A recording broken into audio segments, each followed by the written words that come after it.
Thursday, the 16th of July, 2026. We're roughly halfway through the month. Actually, if you're in Texas, you're just over halfway through the month by a few hours. The quote for today looks pretty good, actually. It says, "Look for the good in everything, and you will find it. Look for the good in everything, and you will find it." And that says by Anonymous. So whoever Anonymous is. And here is our reading for today. Choose your thoughts wisely. And the first quote is actually Ralph Waldo Emerson this time. It says, "A man is what he thinks about all day long." So let's change that up. A person is what they think about all day long. A person is what they think about all day long. And Ernest Holmes says, "And that we are surrounded by this creative mind, which receives the direct impress of our thought and acts upon it." And that was once again, in What We Believe. That's for the whole month, apparently. And this is Reverend John Waterhouse. The two quotes above align perfectly.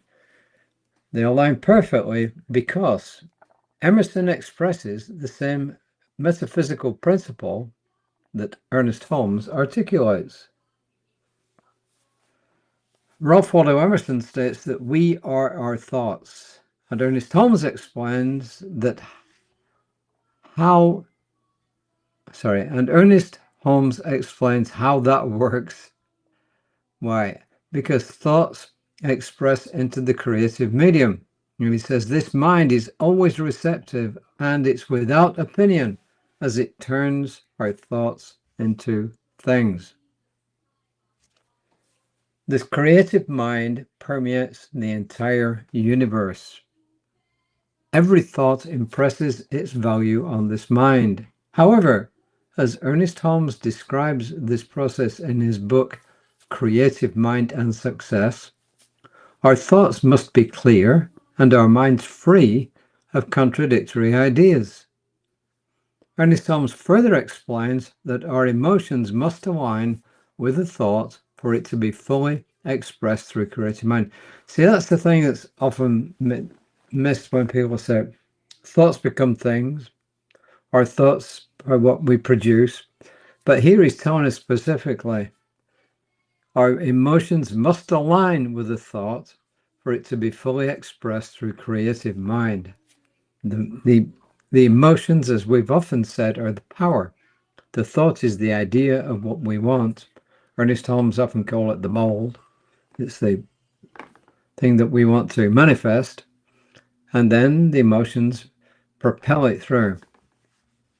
And then this is Reverend John Waterhouse again. He says, "We have all had those thoughts that we really did not believe, or that caused confusion. When either of these conditions exist, there is no guarantee anything will manifest. Creative mind is not responsive to ambiguity," which is fair enough, right? If you say one thing and you think another, or you truly don't believe what you're saying, or you're not sure about what you want, or 1 minute you think one thing and then the next minute you have doubts about it, that's what he's saying here, then the doubts cancel out whatever you did. So you've got to be consistent in your thoughts and beliefs. And belief, remember, thought plus feeling.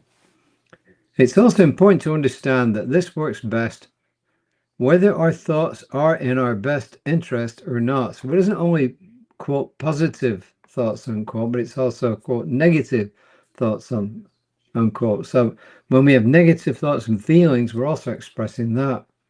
Whatever we think about becomes our reality. And as he said, add emotions to that. It's like God saying to us, "It is my great pleasure to bring you whatever you think about, whether you like it or not. So choose your thoughts wisely." And I think this is something that's often omitted when people talk about these things. They entirely forget, let me get back here, they entirely forget that it isn't just positive stuff. It's negative stuff. As I said, we have friends. I've sometimes said we have friends who manage to attract in their life what they don't want. Why? Because they focus on it and they put feelings around focusing on it, and guess what manifests? What they don't want. So the proof, they say the proof is in the pudding. In Ireland, they say, or in Britain, they say the proof of the pudding is in the eating. Which I think is a better way of expressing it. You don't know what the pudding tastes like till you eat it. So I changed his affirmation around a bit.